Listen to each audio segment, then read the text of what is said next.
Today we're going to review this. It's the Aeropress Go, the brand new Aeropress. The first, I think, new product they've made in quite some time. It's a new version of the Aeropress, and if I'm honest, I'm not sure I entirely understand it.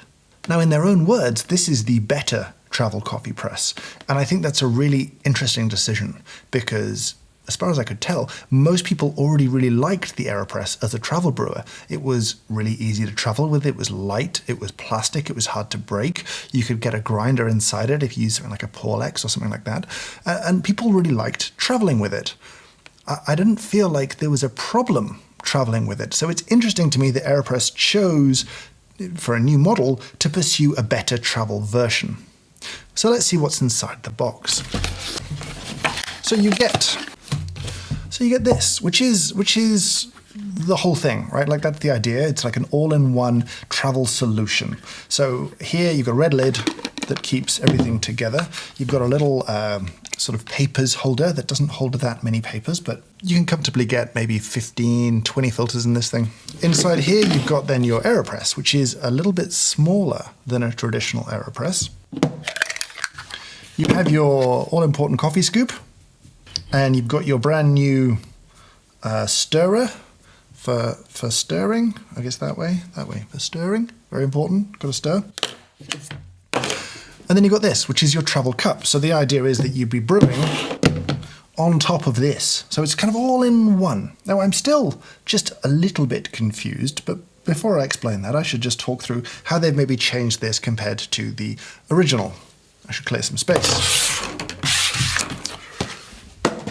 So this is an original Aeropress, and it's obviously a little bit taller. I'm surprised because I kind of feel one of the most common complaints about the Aeropress is that people wish it brewed more coffee, right? They wish it was bigger. They find the serving size a little bit small. So the decision to shrink it is an interesting one, right? Like a smaller Aeropress is, I feel like, something no one was really asking for. Aside from that, they've changed the sort of the top of this to make this a little bit narrower, so it's still perfectly comfortable to plunge with. The plunger dimensions are still exactly the same, which is good news, right? This is a good thing. It means that all of the fittings and fixtures of this thing, all of the replaceables, like the little rubber plunger, it's one part, right? Like if you don't need to buy a different part, it's just one thing. And again, the filter holder, the paper holder at the bottom, has changed very slightly. It's still the same size, it still takes the same papers, but the new one has, interestingly, a sort of a blanked hole right in the middle, which, I don't know, that doesn't seem necessary as a change. I feel like, does this actually, yeah, the original fits completely fine. I don't actually know why they've changed that. It looks like there's actually less open surface area on the new one, right? So this actual piece will be providing a little bit more resistance. So that's an interesting choice to make, but it's the same size, right? It's the same papers. You don't have to buy different papers. There's none of that. By and large, there's no kind of cheeky trying to sell you new stuff here, right? They've just made a shorter Aeropress. They've sort of lopped the top off. They've changed the sort of shapes down here. Again, I think just to make it narrower so that it all fits inside a cup. Now, I promise you, I'll brew some coffee. And I promise you that at some point I promise, talk about how I brew coffee with an Aeropress and maybe give some brewing technique kind of guidance there. This is not that video though, so I'm not going to talk about how to brew with an Aeropress. I'm just going to talk about this Aeropress. You are now free to go. I think about a travel brewer, and I think about the situations in which I might use a travel brewer. I might use one traveling, though to be honest, traveling usually means I'm in a hotel of some sort and making coffee there. Or to some people, travel might be suitable for sort of the office, right? Like, no one really likes nice coffee at work, but you do. So you take your own brewer and you do your own stuff, but you do it at work. I guess there's camping, which is the thing that some people do some of the time. And then what's left? I mean, people make Aeropresses on aeroplanes, which I find astonishing, fascinating, terrifying. In all of those situations, in very few cases am I missing a cup, right? Like that's the kind of big change in this setup, which is you always have some sort of drinking vessel with you. But if I'm in a hotel, if I'm in an office, if I'm actually on an aeroplane, I probably can have access to a cup of some sort. That's not really the problem that I have. I'm intrigued that this was the solution that they went for, right, which required shrinking a device that people already thought was a little bit small. And they didn't really, in my opinion, sort of look at some of the other challenges people have. The biggest one for most people is that you need, if you care about coffee, you need to have a grinder, right? And the old Aeropress was great because it was just big and open and you could get a grinder inside it. And that was a nice way to sort of travel. You could tuck some papers down the side of there too, get your little hand grinder in there. And then as a pretty all-in-one bundle, you just needed coffee beans, hot water, and a cup. I'm sort of surprised that Aeropress didn't go for a unit where they had sourced a nice little grinder to go inside this, and that was part of the whole travel deal, that you know, they built something specifically to fit inside here. I feel like that's the big win. And right now, I don't know of any grinder that will fit inside this, because when it's all put together, you can't have anything sticking out, right? Like, it's got to fit exactly in this little space. And that's a little bit frustrating to me. Now, I'm not picking on this brewer. I'm not being negative about it. It's still an Aeropress. It still brews very good coffee if you use it right.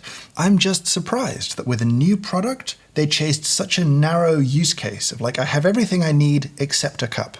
Right, that's the big innovation here. Like, I have everything I need except a cup. And it's nice that the stirrer folds down now. That's kind of useful. And if I had both, I'd get rid of the original stirrer and just keep this around. Like, that's better.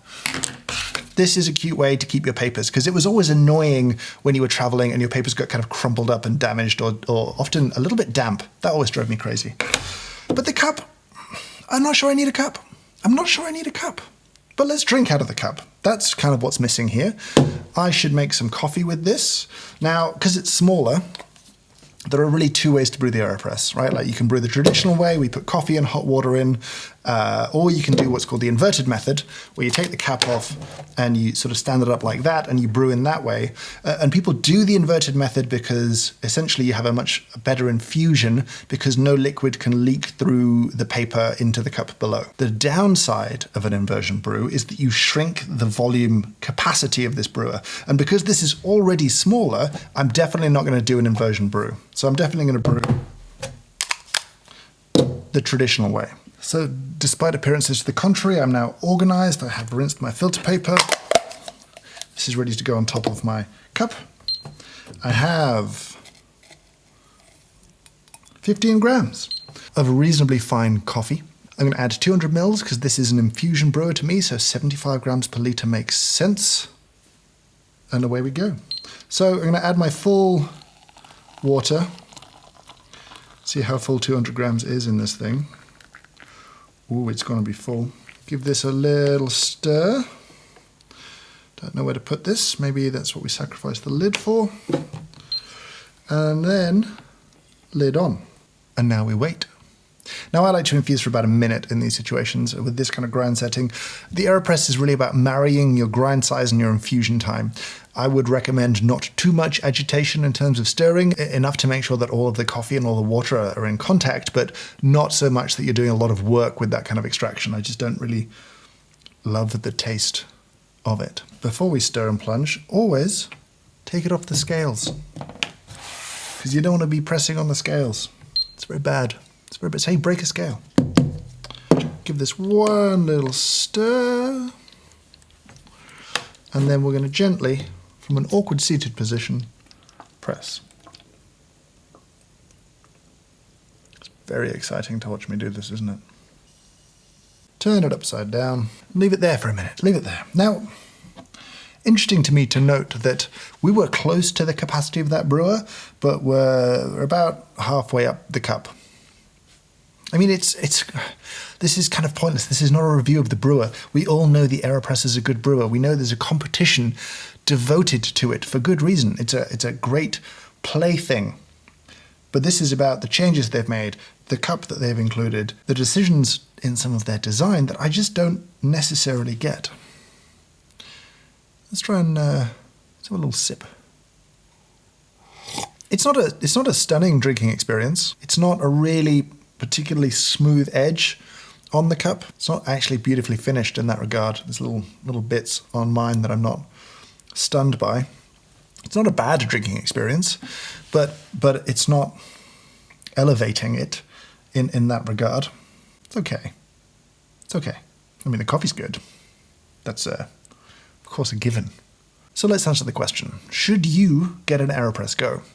And one, it's an Aeropress. If you like the way the Aeropress brews, it's an Aeropress still. It's just a little bit smaller. If your problem with the Aeropress has been that you lose papers, that you find it hard to keep it all together, that you are often struggling for something to drink your brew out of, yes, this is a good choice. This is a nice, neat little setup. It's cute the way everything packs together. It looks good. I like the red cap. Yes, get it. If you wish the Aeropress was bigger, if you wish the Aeropress was more compatible with a grinder of some sort, was easier to get a grinder inside or travel with, this is not for you. And I'm probably in the latter camp, if I'm honest. You know, like I would probably, if I was traveling and I needed to throw an Aeropress in my bag, I would throw an original Aeropress in my bag. I still really like the brewer. It's a good brewer. Maybe it's just me. Maybe I just don't get it. Maybe you're watching this and thinking I'm an idiot for not seeing the advantages here. Let me know. Let me know down in the comments below. Now, this review is powered by Patreon. I bought this. They offered to send me one for free, and I said, no, I'd like to buy it, and I did. And so this way I feel comfortable telling you how I feel about it. And this is going to be given away to one of my Patreon backers. Thank you to all of them for supporting this channel, letting me do these reviews. I really appreciate it. But what do you think? Do you want one? Would you like an original Aeropress? Does this solve a problem for you? Did you buy one already? Have you tried it? Let me know what you think. I'd be really interested in your comments down below. But I'll say for now, thank you so much for watching, and I hope you have a great day.